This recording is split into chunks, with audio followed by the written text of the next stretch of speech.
Who do you think is an underrated athlete? We're about to have a sports blast from the past with your suggestions, live on the Brew. All right, Joel, who do you think is an underrated athlete?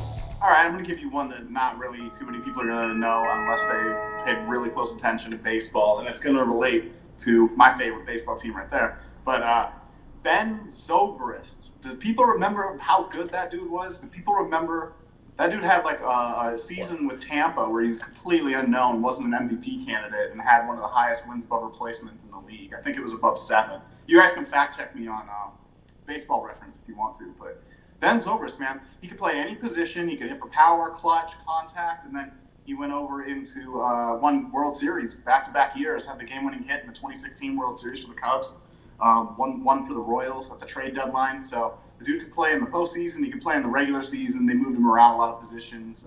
He's just a really good player. Was not expecting that. Wow, that's a blast from the past. Whew. All right. Well. It is. I dug deep. I wanted a good one. But I want people to fact check me. I want you to go on Baseball Reference. Look at his stats over his career. They're just crazy. They're crazy good. They're better than average. A lot better than you think. Well, mine's a Yankee too. It's not quite so much. You might as well drop like Corey Lytle or a crazy name like that. But my answer is actually Don Mattingly. In Donnie Baseball, he was a great captain for the Yankees, but he was just short. He never won a World Series with them, and he was just a few years shy of playing with, the great team, the core 4. His career ended with the Yankees just before that. Always felt bad for Donnie Baseball for that. And yes, I know he's had a chance to coach and stuff since then. It's great that he's still part of MLB, but man, I think a guy that deserved it, worked hard as a Yankee all those years, and then it just didn't happen. Yeah, that's actually a really good pick too. And he's obviously a Hall of Famer. He's one of those guys that everybody around baseball knows. He's a little bit before my time. I never watched him play live, but or like on TV or anything. But he retired, I believe, 1 year before the Yankees won the World Series. He had the Mike Mussina treatment, where Mike Mussina retired in 2008 as the best pitcher on the Yankees or one of them, and then they win the World Series the year after. It's that's what happened with Donnie Baseball. And now that Dusty Baker has a World Series ring, you kind of look at who are guys that have been around for so long and still don't have a ring. Yeah, that's exactly right. You answered Mike Mussina too, same boat. We had his name to the list as well too. Kind of feel bad for him, but yeah, Donnie Baseball just 1 year short. It was so close, but. And, our viewers have a lot of great answers, and they're not all Yankee related. So who do you think's underrated athlete? Let's find out. Rock Vitar says, Jersey Joe has the most uniform numbers in sports history. Thanks, Dennis.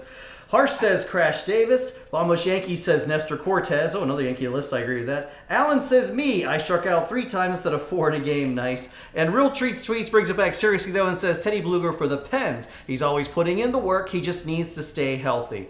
And the one thing I want to bring up about the Real Treat Sweets answers is a lot of these guys, for example, their body shuts down and they're great and they have a chance to win, but man, it's just like a one injury will just end a career. Yeah, I hate that, especially with great players. Guys like, Grady. Yeah, that's a good example. Grady Sizemore came to mind right away.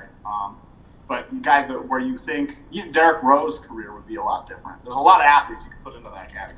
The biggest name that comes to my mind, and you and I have talked about this before, so it's not going to be a surprise to you, but David Wright. Not that I'm a Mets fan or anything, but ever since he got hit in the head with the ball that time, his career was never the same. He was almost scared at the plate, and then his back shut down, the whole spinal stenosis thing. That guy was on his way to greatness. I saw him play for the Norfolk Tides all those years ago, and then it just fell apart, and then he could barely even retire. And Wright is I believe he's the Mets all-time leader in hits. I'm not exactly sure, but I believe he is. The point is, yeah, he was going for so long. Those guys kind of end up becoming underrated because you think of them as superstars. They get hurt and you don't hear from them for years. But when you really go back and look at how good they were, that is also a good pick. It's also a sad story when somebody's body shuts down like that and not because of drugs. It's not like Josh Hamilton, for example, who got out of control with the drugs and, it destroyed his career. But David Wright was legitimately, and he would show up to the game. He was involved. He was passionate about it. So I'm not a Mets fan. In fact, I hate the Mets all. But I do got to give some respect to David Wright just for what he did for them in the game. Okay. We've been over that. Were you asking Crispin for his answer there? Is that what you were going for? I saw you looking over there okay. Or some athlete. It looks like he wants to answer though. Okay. Or some athlete going to walk in and do a cameo here in the show we don't know about. And behind the curtain is. All right. Well, hey, there's lots more fun right here on the Big Jersey Joe 50 YouTube channel. So if you haven't already, click that subscribe button down below. Lots more sports talk, bar talk, fun and games waiting for you each and every week.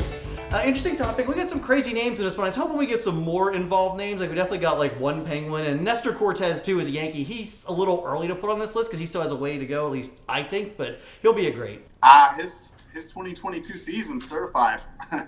that was a big league, Big Four sports season. I mean, I would agree with you that it's early in that a lot of people don't know who he is yet, so that would make him underrated. I mean, that was a good pick. That was a good pick overall. But yeah, I mean, he had a great season. Like if he stays on this path, he's going to be a good player for a really, really long time. Yeah, absolutely agree. And if you guys have any other ideas for other players we missed in this list, because they're literally a whole sports almanac worth, just drop them down below, and hey, we'll keep the debate going. All right, thanks for all your great answers. Jersey Joe, Ian, and you saying thanks for watching, and we'll see you next time, I hope. More funny and crazy 911 calls from Los Angeles via the Citizen app. Now, on Kicking Back with Jersey Joe.